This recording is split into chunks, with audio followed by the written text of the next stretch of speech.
Boa noite a todos. Agradecemos mais uma vez a diretoria, né, que sempre ao entrarmos aqui na casa, a gente se sente dando aquele abraço apertado, aquele abraço compartilhado, né? Faz bem, né? Não só para o corpo, mas para o nosso espírito, né? A gente se sente muito acolhido. E é muito bacana, né, que quando a gente adentra aqui nessa casa, a gente vê assim, tudo tão organizado. Assim, parece que antes sempre é feita uma grande profilaxia aqui dentro desse recinto, né? Onde a gente se sente, parece um hospital. É muito bacana isso, tá? E me convidaram, tá, para fazer, tá, a lição aqui, né? A página, né, inicial. E assim, né, sempre pede, ó, você faz o que quiser, da forma que você conhece. E eu encontrei aqui uma lição ao acaso, que na realidade a gente sabe que não é ao acaso, né?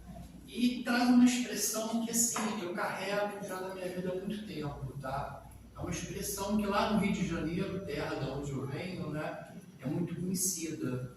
Um chefe de cozinha, um grande chefe de cozinha lá do Rio, tá? Ele propagou isso na mídia e se ficou essa expressão muito conhecida, onde menos é mais, tá? E está aqui dentro. Então vamos lá. Por José Carlos de Luca, Minutos com Chico Xavier. O que lhe sobra? Todo desperdício é contra a lei do equilíbrio. Tudo que estiver sobrando em nossa casa está fazendo falta em algum lugar. Chico Xavier. Chico Xavier fala da existência da lei do equilíbrio, uma lei espiritual que nem sempre é lembrada e observada por nós. O universo somente se sustenta com base nessa lei, porque a justiça cósmica restaura tudo aquilo capaz de colocar em risco o equilíbrio na Terra. Uma das formas pelas quais se atenta contra a lei do equilíbrio é o desperdício. Muitas das carências que hoje sofremos são os desperdícios do passado. O que nos sobra sem utilidade é carência para muitos. Assim, o desequilíbrio vai surgindo em nosso caminho, por conta das vezes em que o nosso raciocínio não levara em consideração a doação, a generosidade, a caridade. Comparemos o universo ao corpo humano. O sangue se equivale aos recursos com os quais Deus nos sustenta a vida. O sangue precisa de circulação, nossos bens também. Quando o sangue para de circular, ocorre gangrena, o que pode levar a morte. Todas as vezes em que interrompemos a circulação dos bens que Deus nos concedeu, sejam eles materiais ou espirituais, causamos uma espécie de gangrena em nossa vida, com o surgimento de problemas de ordem econômica, afetiva, espiritual. Nas leis espirituais, somente recebe quem dá. Somente é rico quem multiplica. Somente é sábio quem reparte o seu conhecimento. Com Deus, menos é mais. Nestes minutos com Chico Xavier, aproveitemos para refletir a respeito de que estamos desperdiçando em nossa vida. Bens materiais, tempo, oportunidades, capacidades, saúde, amizades, família. O que hoje nós não valorizamos, amanhã nos fará muita falta. Muita reflexão, com certeza. E aí, Senhor, pedimos agora a autorização da espiritualidade para iniciarmos mais uma reunião, onde já solicitamos que todos, né, prestem atenção, vamos ouvir atentamente a palestrante, que com certeza trará um tema, né? Um tema importante para as nossas vidas, para o nosso conhecimento, ou seja, ela vem aqui repartir o conhecimento, né? Que ela vem nos passar. E aí, Senhor, agradecemos por tudo, por essa noite. Que quando ao sairmos daqui e voltarmos para os nossos lares, podemos ser pontos de luz nesse universo, levando paz, levando tranquilidade, levando bem para todo esse universo. E assim, Senhor, a gente faz aquela súplica, né? Aquela oração que é o Pai Nosso, que é como se fosse um mantra, né? Nesse universo. E assim iniciamos. Pai nosso, que estás nos céus, santificado seja o vosso nome. Venha a nós o vosso reino. Seja feita a vossa vontade, assim na terra como nos céus. O pão nosso de cada dia nos dai hoje. Perdoai as nossas ofensas, assim como nós perdoamos a quem nos tem ofendido. E não nos deixeis cair em tentações, mas livrai-nos do mal. A gente agradece, tá? E para a palestrante do grande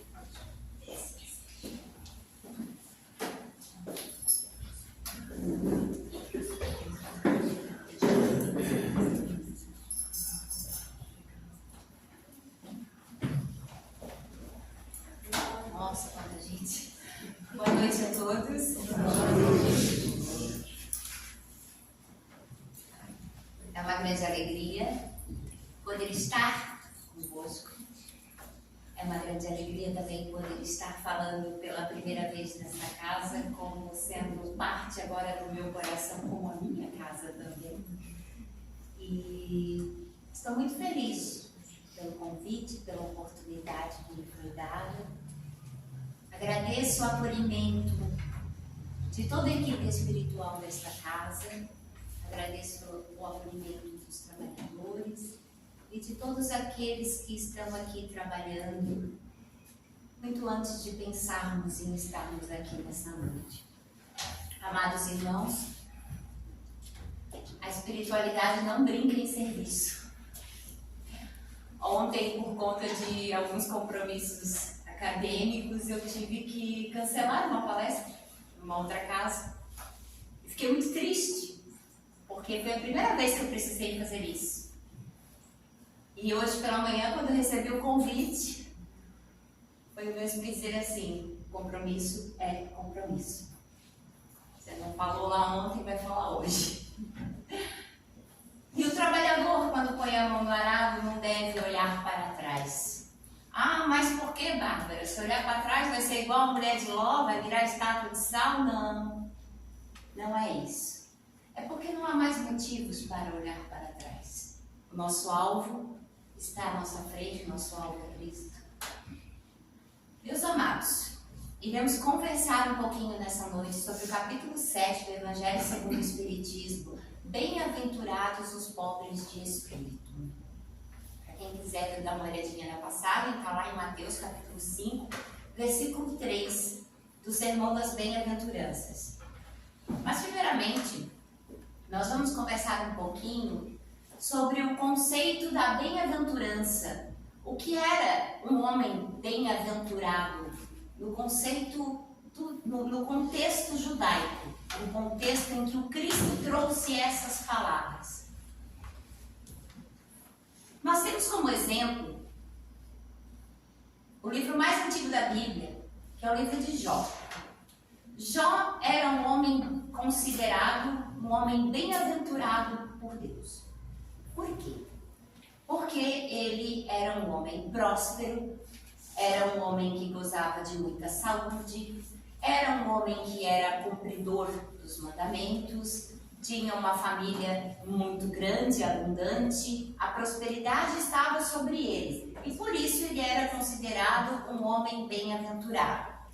Porque no conceito judaico, não bastava o homem ser apenas rico, ele tinha que ser rico e próspero. Não bastava ele apenas ter saúde, ele tinha que ter saúde e longevidade de dias. Ele tinha que viver bastante. Esse era o conceito com que o homem era considerado um homem bem-aventurado por Deus. Mas, o que acontece com este homem quando ele perde tudo? O que acontece com este homem quando a miséria assola a vida dele, a doença toma conta do seu corpo e ele vai parar num buraco de pó e cinzas, num caco de telha como melhor amigo? Porque nem mesmo a sua família não lhe restou mais nada. E ele vai parar num buraco, com um caco de telha, no pó e na cinza. E ali, até mesmo os seus 3 melhores amigos. Bildade, ele faz Isofar, que ao invés de o consolar, ainda o julgaram. Julgaram o tempo todo. Porque, afinal de contas, se ele perdera tudo, é porque algum pecado ele cometera. E ele deixara de ser, então, naquele contexto, como sendo um homem bem-aventurado. Ele já não era um homem que tinha sobre si as bênçãos de Deus. Porém, quando Jó reconhece a soberania de Deus, ele não reconhece a soberania de Deus apenas de dentro de um buraco.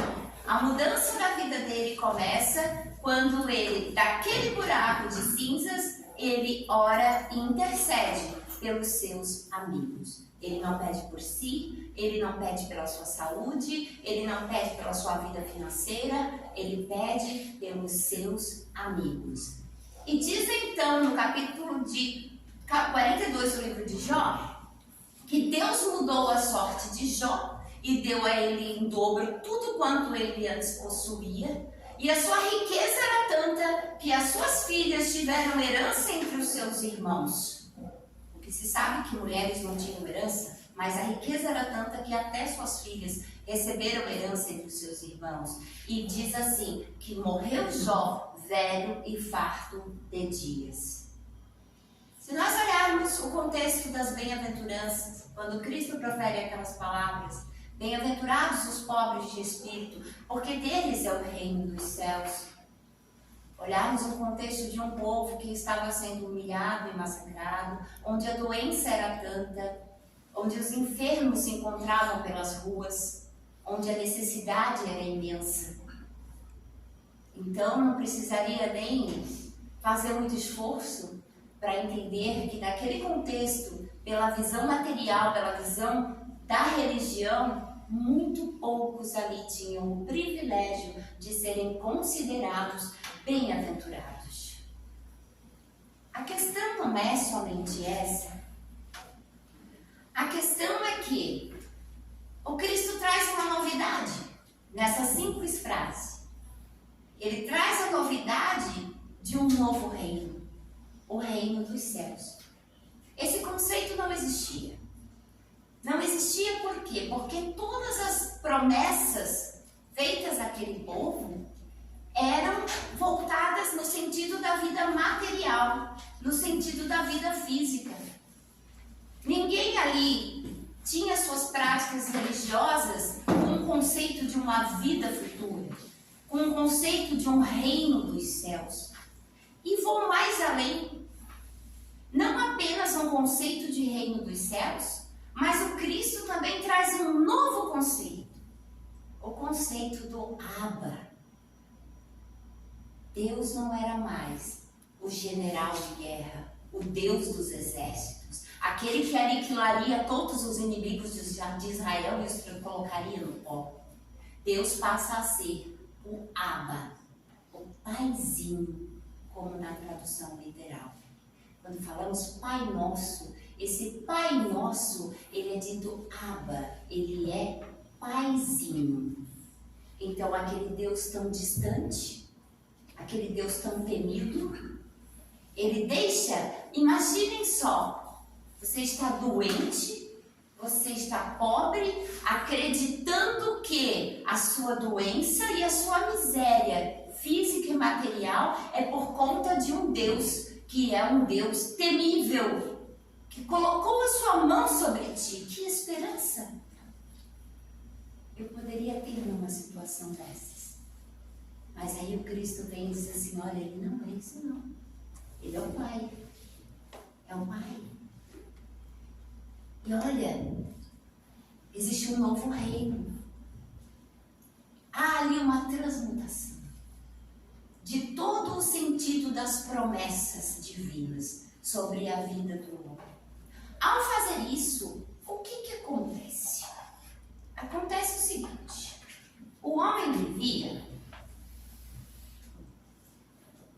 vivia somente voltado para Deus, tá? Vamos colocar aqui como se a vida do homem era voltada para Deus. Para a religiosidade. Não vamos nem dizer que era para Deus, para a religiosidade. Então o homem buscava a Deus através de práticas exteriores.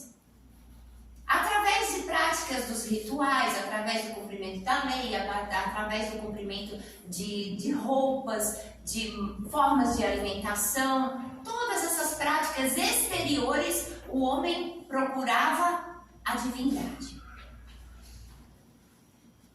Quando o Cristo diz assim, olha, vocês são bem-aventurados, porque de vocês é o reino dos céus, há uma ruptura. Ele tira Deus do centro e coloca o homem. Mas ele coloca o homem aonde? O homem passa a ser colocado no centro, mas no centro da vontade de Deus. E não Deus no centro da vontade do homem. Porque era assim que as práticas religiosas colocavam a Deus. Deus estava no centro da vontade do homem e não o homem no centro da vontade de Deus. Bom, mas o que é ser pobre de espírito? Nós temos aquele conceito assim, algumas pessoas usam, fulano é pobre de espírito, para dizer que uma pessoa ela tem pouco conhecimento, para dizer que ele é uma pessoa... Existem várias formas de se usar, fulano é pobre de espírito. Mas o que o Cristo trouxe com essa palavra, pobre de espírito? O pobre de espírito, primeiramente, ele é aquele que ele olha para si mesmo e reconhece que ainda há muito trabalho a ser feito. É aquele que, já viu aquela pessoa que a gente diz assim, aquela pessoa é humilde, aquela pessoa é tão humilde. Mas a pessoa que é humilde, ela não sabe que é humilde. Não existe aquela coisa, eu tenho orgulho de ser humilde. A pessoa que é humilde, ela não sabe que é humilde. Por quê? Porque a virtude, ela não se apresenta dessa forma. As pessoas também olham e dizem assim, olha uma pessoa mais abastada, uma pessoa que tem posses, que tem bens, que tem uma boa casa, que tem uma boa condição financeira. Diz assim, fulano é muito vaidoso. E olha para aquele que está lá nos monções de miséria e diz, aquele ali assim é uma pessoa humilde. Mas o que tem a ver a humildade? A humildade, ela vem com compromisso. Compromisso. Porque aquele que está abastado, aquele que está passando pela provação da riqueza, porque também é uma forma de provação, ele tem um compromisso. Um compromisso com os seus empregados, de lhe pagar o salário em dia, daqueles empregados que irão sustentar as suas famílias. Gera ali um compromisso com a sociedade em que ele está inserido. E muitas vezes aquele que nós achamos que é tão humilde, porque está sempre muito simples, porque está passando necessidades, é uma pessoa humilde. Muitas vezes aquela pessoa, sim, é uma pessoa que está guardando rancores, que não aceita o conselho, que não aceita uma ajuda, que não aceita nada, porque também tem aquela coisa assim, a falsa humildade, viu? A falsa humildade. Nossa, mas a Bárbara, né? Poxa, Bárbara, você está tão bonita, hoje você falou tão bem. Eu disse, imagina, o que é isso? Isso é falsa humildade, gente. Não saber receber um elogio também é falsa humildade. Ou ao extremo, nossa, Bárbara, mas tá te explorando tanto naquele trabalho, tu não tá recebendo aquilo que é digno, aquilo que é justo, tu tá se deixando explorar horas a mais e não recebe nada, porque eu sou humilde, tô praticando humildade. Não, isso é subserviência, isso é exploração. Você está sendo subserviente, você não está sendo humilde. Então existem essas diferenças na questão da humildade. Mas quando eu sou humilde, eu entendo que eu preciso passar por processos de transformações. E nem sempre estamos dispostos a nos sujeitar a passar por esses processos. E quando eu não estou disposta a passar por esses processos, o que eu faço? Não. Eu já aprendi tudo que eu tinha que aprender. Eu já estudei, já sei a verdade. Não, o que você está trazendo para mim não é necessário, eu já sei o suficiente.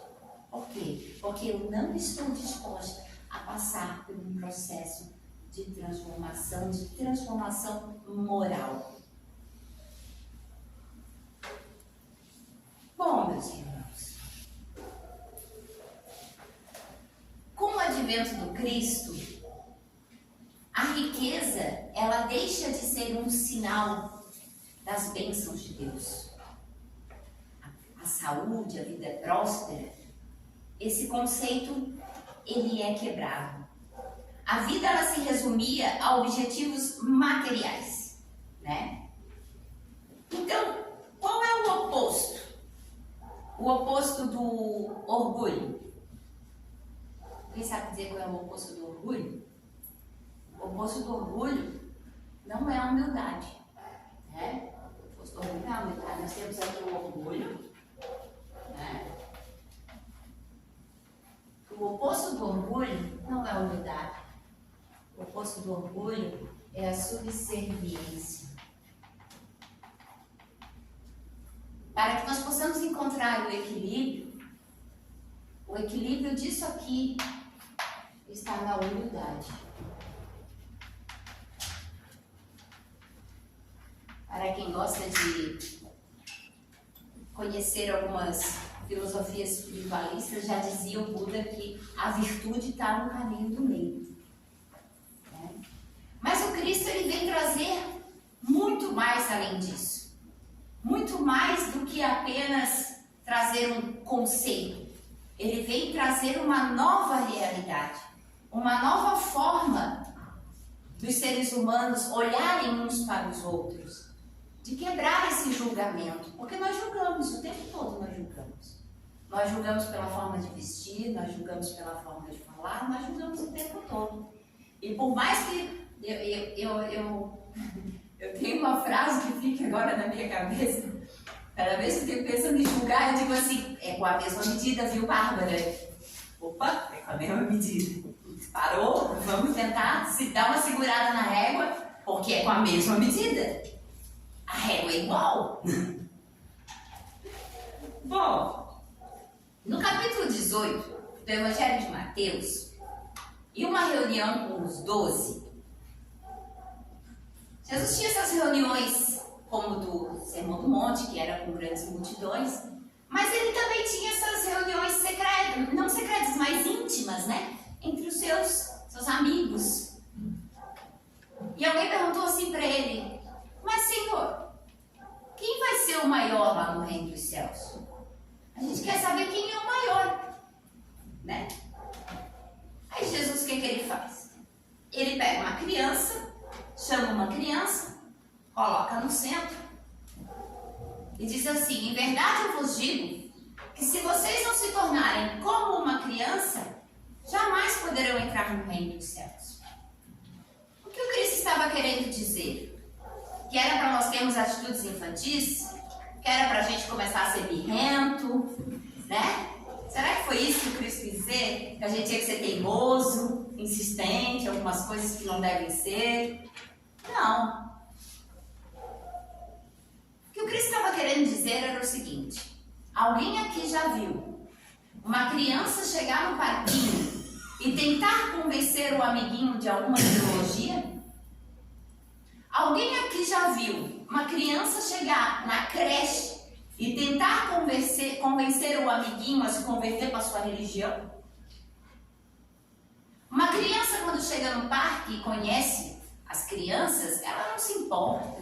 Ela não vai perguntar para o outro assim: ô, qual que é a marca do carro do teu pai? De que ano que é? Quanto que vale a tua casa? Quanto que pagou? Já viu criança fazer isso? Porque a criança, ela não se importa com o que você tem. Ela não se importa com nada disso. Ela quer saber o que você tem de oferecer no tempo que você está com ela, como pessoa. A criança não chega no outro e fica avaliando o outro, procurando motivos, procurando coisas com que ela possa dizer assim: ai, fulano tem... Vou procurar por interesse, ver se eu me beneficio de alguma forma. A criança não faz isso. Nenhuma criança faz isso. Ela não mede o outro pela posição social, né? Para a criança, não importa a cor da sua pele, não importa a religião, para ela é indiferente. Ela não quer saber. Para ela são todos iguais, são todos amiguinhos. Mas, ao contrário, os adultos estão sempre tentando convencer uns aos outros de suas supostas verdades. E sabe o que é pior? Não só tentamos convencer uns aos outros de nossas supostas verdades, como nós ainda queremos impor uma transformação moral até sobre os nossos filhos, com quem nós assumimos um compromisso. Mãe. Querer impor sobre ele. Querer dizer, não, é assim que tem que ser. Querer determinar o caminho dele. Bom, meus irmãos, nós não podemos impedir os nossos filhos de terem as suas escolhas, de traçarem os seus caminhos. Nosso dever é guiar, é mostrar o caminho, mas impor, não temos esse direito. Isso é arrogância, orgulho. Isso é qualquer coisa, menos ser humilde e servo. Porque ao assumirmos a responsabilidade de guiarmos os nossos filhos, que não são nossos filhos, são nossos irmãos que estão temporariamente conosco sobre a nossa tutela, ao assumirmos esse compromisso, assumimos o compromisso com o Cristo, assumimos o compromisso também de guiá-los com amor e com humildade. Não podemos desistir deles. Isso nós não podemos, porque assumimos esse compromisso. Mas impor a eles as nossas verdades, como tem que realmente ser feito, do nosso jeito, isso também é uma forma de orgulho.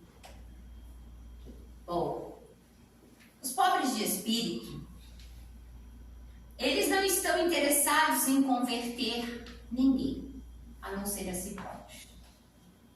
Quando Jesus disse assim, Nicodemos chega para ele: então, Senhor, como que eu faço para conhecer o reino de Deus? Não, você não pode conhecer o reino de Deus se você não nascer da água do Espírito, se você não nascer de novo. Você não pode conhecer o reino de Deus. Aí Jesus diz na bem-aventurança: bem-aventurados os pobres de espírito, porque deles é o quê? O reino dos céus. Jesus estava o tempo todo mostrando assim: olha, te coloca aqui e olha para dentro de ti. Procurando o reino dos céus, procurando como chegar no reino dos céus, como conhecer a Deus. Olha para dentro de ti e tu vais encontrar. É necessário nascer de novo da água e do Espírito, passar por essa experiência humana. É dessa forma que encontramos o reino dos céus. Bom, meus irmãos, se nem o Cristo, nem mesmo o Cristo, impôs alguma coisa sobre nós, quem somos nós para impor vontade sobre quem quer que seja. Se nem Cristo forçou nada. Ele apenas ensinou. E trazendo para nós uma mensagem que nos tira da visão desse mundo material. De achar que todas as coisas são materiais. Entendemos que tudo isso aqui é questão de fração de segundos diante da nossa eternidade. Nós, pais, devemos entender que os nossos filhos não são uma extensão de nós. Não são uma extensão de nós. E muitas vezes queremos realizar os nossos sonhos frustrados em cima dos nossos... Não, meu filho vai ser advogado porque eu não consegui. Não, meu filho vai ter que ser médico porque eu não consegui me formar.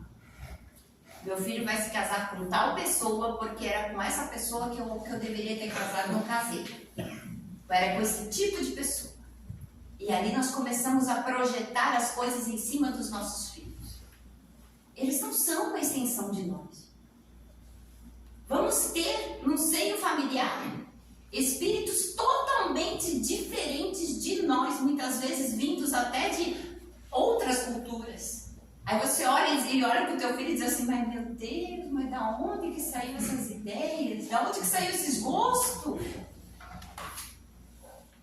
Os avós não eram assim, ninguém era assim. É diferente? Sim, porque eles não são uma continuidade nossa. Não são uma extensão de nós. Nós simplesmente os acolhemos. E assumimos um compromisso diante de Deus. Com esses nossos irmãos.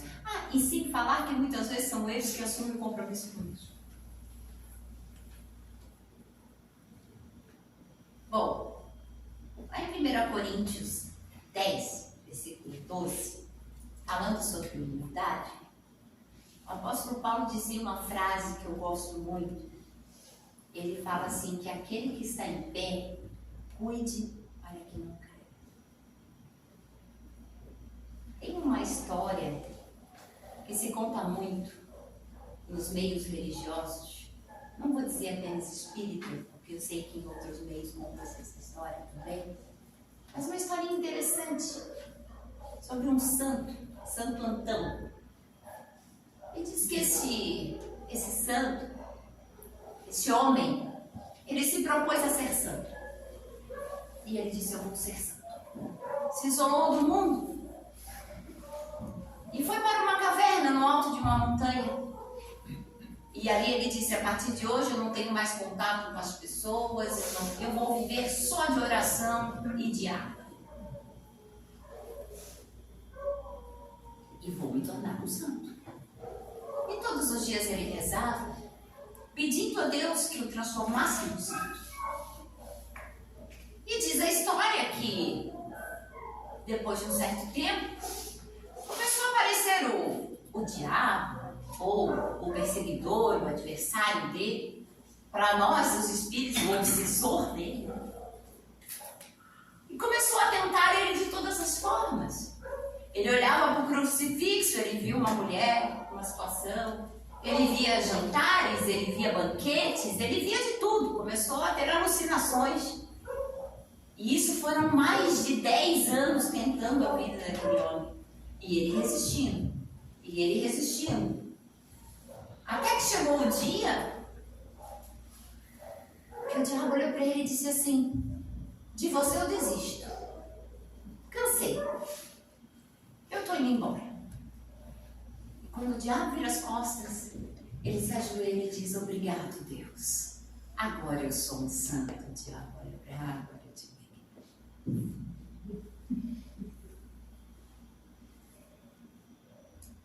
eu orgulho de ser humilde.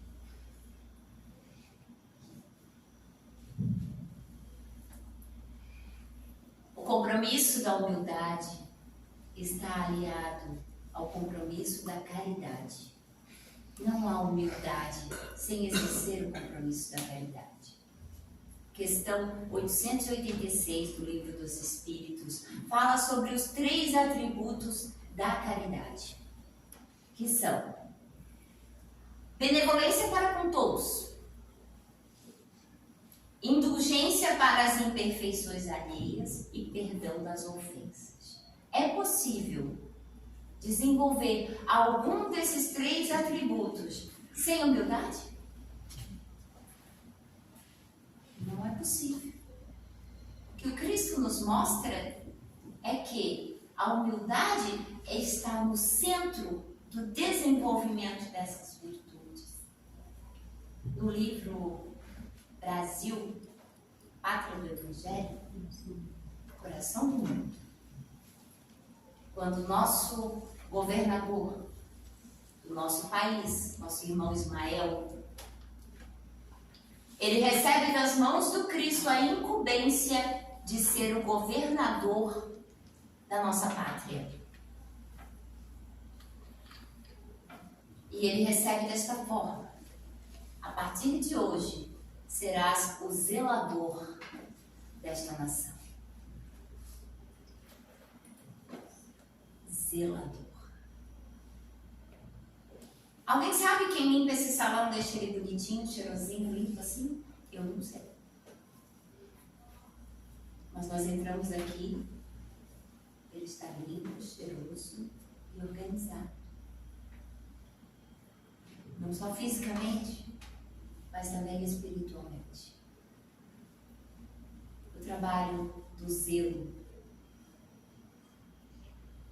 Grandes compromissos requerem humildade. Como o nosso irmão Ismael recebeu das mãos do Cristo a incumbência de zelar pela nossa nação. Meus amados irmãos, eu agradeço por essa oportunidade. Peço desculpas porque eu realmente estou bem nervosa hoje. Porque, como eu digo assim, eu prefiro falar com uma multidão de estranhos, mas para rostos conhecidos é bem mais complicado. E também porque eu fui pega em cima do laço.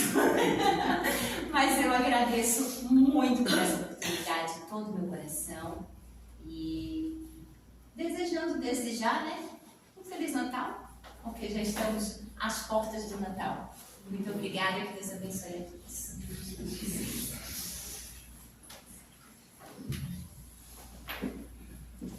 Muito obrigado, irmã, pela palestra de hoje. Maravilhosa.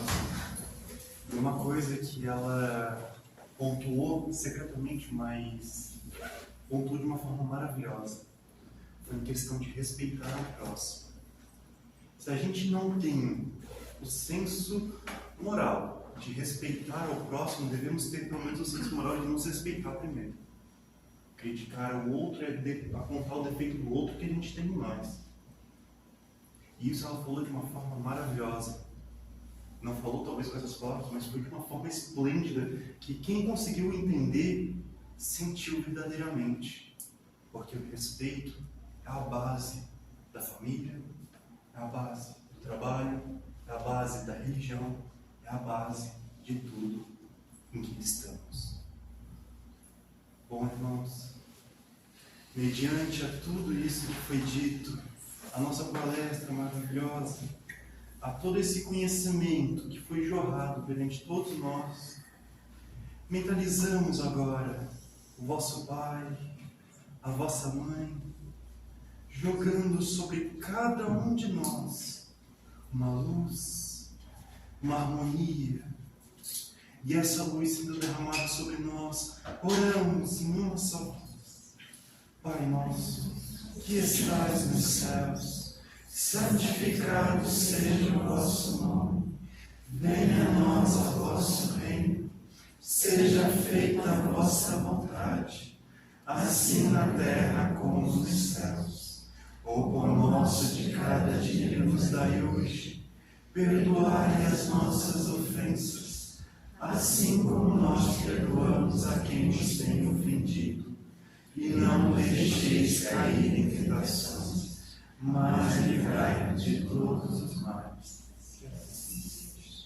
Quem for, vai em paz, mas quem estiver disposto, vai ter um passezinho logo depois, esperar um tempinho, vamos chamar de banco em banco. vai ser maravilhoso. Obrigado a todos.